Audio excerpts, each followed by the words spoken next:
अस्सलाम वालेकुम, मेरा नाम यासिर अहमद है और मैं ICS एंड IT डिपार्टमेंट में विजिटिंग फैकल्टी मेंबर हूं। आज हम 5C विंडोज़ आइकन्स के बारे में पढ़ेंगे इंफॉर्मेशन कम्युनिकेशन टेक्नोलॉजीज के सब्जेक्ट में। आइकन्स बेसिकली सिंबल्स होते हैं, जिस तरह हम आइडेंटिफिकेशन करने के लिए, ताकि हमें पता चल जाए in the form of visuals. ठीक है, तो जिस तरह यहाँ पे आइकन है क्या, ये ग्राफिकल इमेजेस होते हैं कि जिससे आपको आसानी से अंदाजा हो जाए कि ये किस चीज को, इस फाइल में क्या चीजें हैं या इसको हम मतलब किस तरह एक्सेस कर सकते हैं। जिस तरह यहाँ पे माई डॉक्यूमेंट्स हो गया, ठीक है, इसमें कुछ डॉक्यूमेंट्स, वीडियोस वगैरह, पिक्चर्स पड़ी होंगी। माई कंप्यूटर में ड्राइव्स हैं। नेटवर्क प्लेसेस या जो आइकन बना हुआ है, तो इसके बेसिकली क्या शो कर रहा है ग्राफिकली कि इंटरनेट के साथ कनेक्टिविटी है, ये ब्राउजर के लिए है और ये रिसाइकल बिन। ठीक है, तो इसमें क्या जो डिलीटेड फाइल्स मौजूद होती हैं, तो इसको आप रीनेम भी कर सकते हैं। जिस तरह मुख्तलिफ फोल्डर्स को, जिस तरह आइकन्स बनी होती हैं, जिस तरह यहाँ पे देखिए जो फोल्डर्स हैं, इसको मैं नेम चेंज भी कर सकता हूँ। जिस तरह से राइट क्लिक करें और रीनेम, जिस तरह आप रीनेम करते हैं तो आप यहाँ पे कुछ भी लिख सकते हैं। ठीक है, तो इससे से कुछ फर्क नहीं पड़ता। आप इसको नेम भी चेंज कर सकते हैं। जिस तरह यहाँ पे भी माई कंप्यूटर के बजाय आप कुछ और भी लिख सकते हैं, माई PC लिख सकते हैं, अपना नाम लिख सकते हैं। तो आपने बेसिकली क्या करना है, यहाँ इस फोल्डर पे राइट क्लिक करना है और रीनेम। तो आप जहां भी जाएंगे तो ये रीनेम आपने देखना है। इस पे आपको रीनेम नजर आएगा।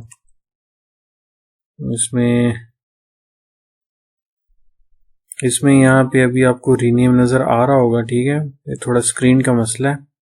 तो यहाँ पे जब आप रीनेम पे क्लिक करोगे तो यहाँ पे आप चेंज कर सकते हो।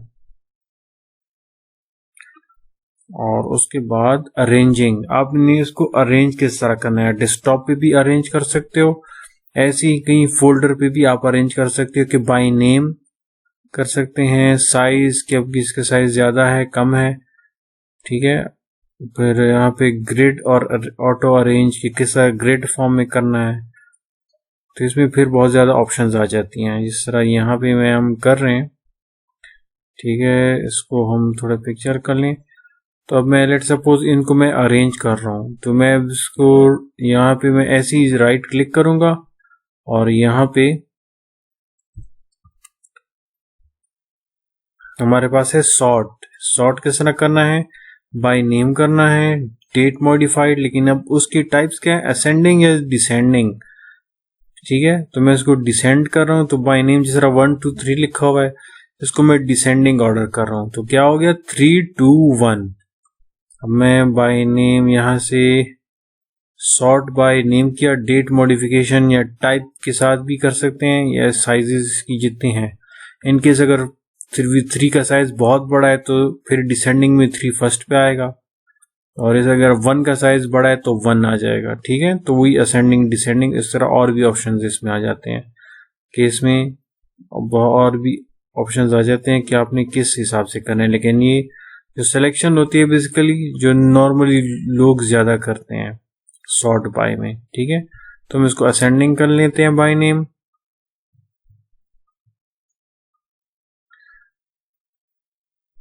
जिस तरह यहाँ लिखा हुआ भी है, right click anywhere on the desktop. तो डेस्कटॉप पे भी मतलब स्क्रीन पे फोल्डर्स के अलावा आपने क्लिक करना है। अब आ जाते हैं my computer and control panel. अब माई कंप्यूटर का क्या काम है कि आपको ड्राइव्स और फाइल्स को आप आसानी से एक्सेस कर सकते हैं, वहां पे मौजूद होते हैं। लेकिन कंट्रोल पैनल क्या करता है, आप विंडोज की सेटिंग्स को आप कॉन्फ़िगर करते हैं या उसमें चेंजेस ला सकते हैं। ये थोड़ी हर ऑपरेटिंग सिस्टम या विंडोज की अलग अलग होती हैं। अब मेरे पास विंडोज 10 है। ठीक है, तो इसके कंट्रोल पैनल थोड़ा अलग किस्म का है। तो इसमें पावर स्लीप या बैटरी लाइफ, बैटरी ज्यादा यूज होनी है कम होनी है, ब्राइटनेस वगैरह कम ज्यादा कर सकते हैं, डिस्प्ले में चेंजेस कर सकते हैं। ठीक है, तो इसके साथ टैबलेट मोड जो इसमें है, मल्टीटास्किंग किस तरह करना है, तो वो सारी हम कहाँ पे करते हैं, कॉन्फ़िगरेशन कंट्रोल पैनल में। तो कंट्रोल पैनल में हम चेंजेस वगैरह कर सकते हैं कि विंडोज़ किस तरह रन होगी। और माई कंप्यूटर पे जब हम जाते हैं तो वहाँ पे ड्राइव्स होती हैं, हमने मुख्तलिफ फोल्डर्स बनाए होते हैं कि कितनी कितनी स्पेस होनी चाहिए और हम इसमें क्या क्या स्टोर कर सकते हैं। तो इन दोनों में बेसिकली ये फ़र्क है। अब आ जाते हैं रिसाइकल बिन। रिसाइकल बिन है क्या? रिसाइकल बिन ये है कि जब कुछ फाइल्स होती हैं आप नॉर्मली डिलीट कर लेते हो तो वो रिसाइकल बिन में, जिस तरह अगर हम इसको रियल लाइफ एग्जांपल देखें, जिस तरह घर पे कुछ गंद वगैरह पड़ा होता है जो कि हमारी ज़रूरियात के मुताबिक नहीं होता या हम उसको यूज़ नहीं करते, तो हम उसको डस्ट बिन में डाल लेते हैं। लेकिन कंप्यूटर में रिसाइकल बिन में हम इसको स्टोर कर लेते हैं। इसके क्या है कि इन केस अगर मतलब कुछ फाइल्स गलती से हम डिलीट कर लें तो वो फिर हमें पता चलता है कि यार ये तो मैंने गलती से वो पिक्चर डिलीट कर ली है, जो वीडियो है ये मुझे डिलीट नहीं करनी चाहिए थी। तो आप रिसाइकल बिन फोल्डर में जाके उसको रिस्टोर कर सकते हैं। इन केस अगर फाइल्स बहुत बड़ी हो तो फिर वो रिस्टोर नहीं होता, क्योंकि यहाँ इनकी अपनी लिमिटेशंस होती हैं। ये हार्ड डिस्क भी डिपेंड करता है। अगर हार्ड डिस्क की स्पेस बहुत ज़्यादा है तो उसके हिसाब से रिसाइकल बिन में भी आप जो चीज़ें डिलीट करते हैं 5 GB तक 10 GB तक स्टोरेज वो कर लेता है। लेकिन अगर फाइल्स बहुत ज़्यादा बड़ी हैं जो कि हार्ड डिस्क में स्टोर नहीं हो सकता, फिर वो परमानेंटली डिलीट हो जाती हैं। जिस तरह यहाँ आपको नज़र आ रहा है, अभी डेस्कटॉप की स्क्रीन है, ठीक है, तो ये रिसाइकल बिन है। इस फोल्डर में क्या है, इसमें मैंने फोल्डर्स बनाए थे 1 2 3, ठीक है। अब इसको मैं डिलीट कर लूँ, डिलीट, तो ये क्योंकि फाइल छोटी है तो ये रिसाइकल बिन में स्टोर हो गया। इन केस अगर मैं इसको रिस्टोर करना चाहूँ तो इसको मैं ओपन करूँगा। कुछ कभी कभार कुछ जो विंडोज़ हैं, विंडोज 7 विंडोज़ XP वगैरह हो गए, तो उसमें शायद यहाँ पे ऑप्शन भी आ सकता है कि रिस्टोर। लेकिन कुछ ऑपरेटिंग सिस्टम या विंडोज़ में इस तरह के ऑप्शन नहीं होते, तो आपको इसको ओपन करना है और यहाँ पे इसको मैं रिस्टोर कर रहा हूँ। तो ये यहाँ से कट होके वापस अपनी जगह पे आ जाएगा, जिस तरह यहाँ आ गया है, ठीक है। तो इसमें ये चीज़ें हैं रिसाइकल बिन की। ये हर एक विंडोज़ में होता है, लेकिन इसकी अपनी वो हो सकती हैं कि इसकी कितनी कैपेसिटी है, तो अब ये डिपेंड करता है फिर आपके हार्ड डिस्क पे। लेकिन आप इसको रिसाइकल बिन से किस तरह डिलीट कर सकते हैं, आपने सेलेक्ट करना है इस एलिमेंट को और आपने डिलीट पे क्लिक करना है, राइट क्लिक करना है और डिलीट पे। तो इससे क्या होगा कि वो डाटा कंप्लीटली रिमूव हो जाएगा।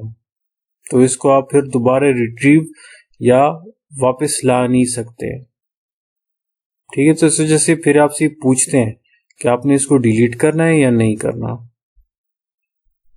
जिस तरह यहाँ पे मैं इसको डिलीट कर लूँ एक दफ़ा, ठीक है, तो ये रिसाइकल बिन में मतलब एक गलती चांस हो सकता है, तो बस ये हमें थोड़ा बहुत बचा लेता है गलती करने से। तो इसको मैं रिस्टोर भी कर सकता हूँ और डिलीट करूँगा तो यहाँ पे मेरे पास क्या आ गया, are you sure you want to permanently delete this folder, कि आपने इसको परमानेंटली डिलीट करना है, क्योंकि इसके बाद फिर ये रिट्रीवल इसका नहीं हो सकेगा। जैसे मैं इसको यस क्लिक करूंगा तो ये रिसाइकल बिन से रिमूव हो गया। तो अब वो फोल्डर जो हमने बनाया था उसमें जो भी डाटा था वो अब खत्म हो गया, वैनिश हो गया इस लैपटॉप से या कंप्यूटर से।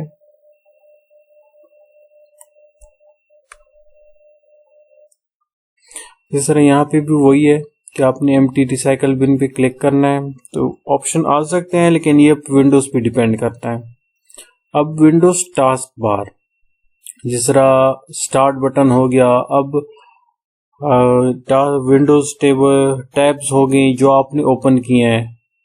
जिस तरह अगर माई कंप्यूटर आपने ओपन किया है, इसको मिनिमाइज करके दूसरा फोल्डर आपने 3-4 फोल्डर्स ओपन किए हैं, तो बेसिकली विंडोज टैब्स होते हैं जो आपको नजर आ रहे होते हैं। स्टार्ट बटन, अब ये जो है कुछ ऑपरेटिंग सिस्टम्स, जिस तरह विंडोज 8 हो गया उसमें ये खत्म हो गया था स्टार्ट बटन, लेकिन विंडोज 10 में दोबारा वापस आ गया, ठीक है। तो इसमें फिर मुख्तलिफ शॉप आ जाते हैं, विंडोज टैब्स हो गई। और यहाँ सिस्टम ट्रे जो कि टाइम और वो सारी चीज़ें जो कि स्मॉल आइकन्स होती हैं, आप उसको डायरेक्टली ओपन कर सकते हो। जिस तरह एंटीवायरस हो गया, या वाईफाई कनेक्टेड है तो वो यहाँ पे इसका ऑप्शन आ जाता है बॉटम राइट साइड पे, जो कि टाइम के साथ आ रहा होता है। तो एक किस्म की शॉर्टकट कीज होती हैं, नोटिफिकेशंस वगैरह भी आप इसी पॉइंट पे आ जाती हैं।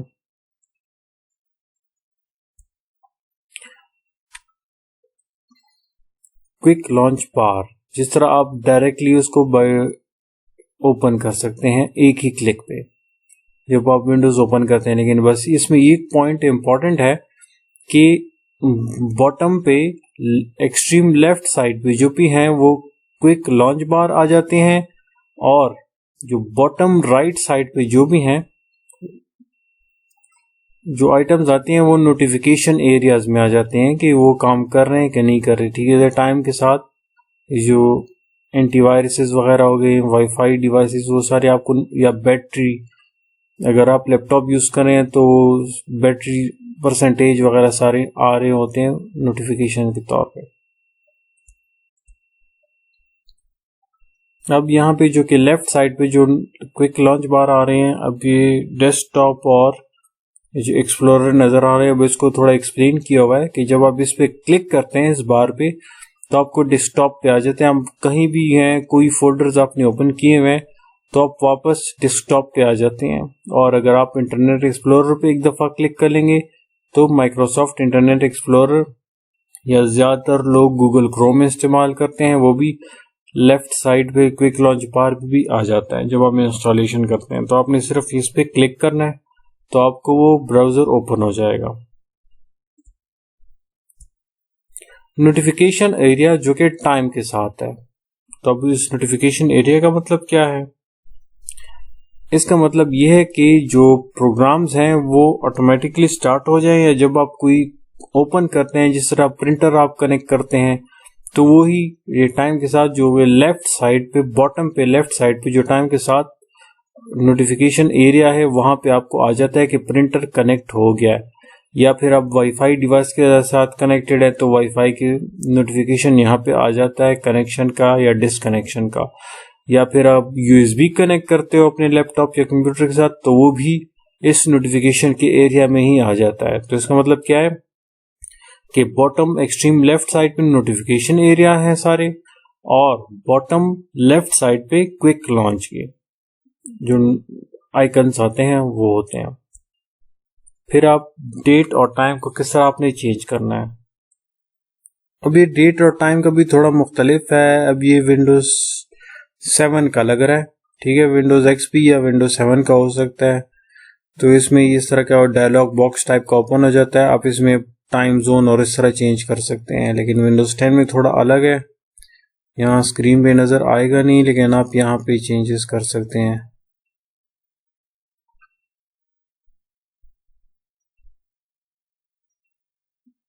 तो इसमें सेटिंग्स में जाके यहाँ पे चेंज कर सकते हैं। और कंप्यूटर शटडाउन प्रोसेस में स्टैंड बाय, टर्न ऑफ या रीस्टार्ट।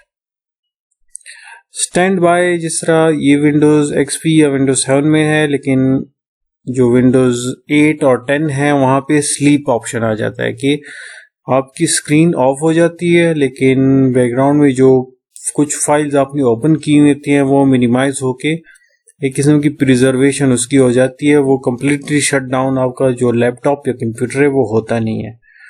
टर्न ऑफ जब आप करते हो तो आपका पीसी कंप्लीटली शट डाउन हो जाता है और वो फाइल्स टेम्पररी जो आपने ओपन की हुई हैं वो भी सारी की सारी वैनिश या खत्म हो जाती हैं, इन केस अगर आपने सेव नहीं किया। और रीस्टार्ट का मतलब है अगर रीस्टार्ट के बटन पे आप क्लिक करते हैं तो वो आपका कंप्यूटर शट डाउन होकर दोबारा ऑटोमेटिकली स्टार्ट हो जाएगा। Thank you.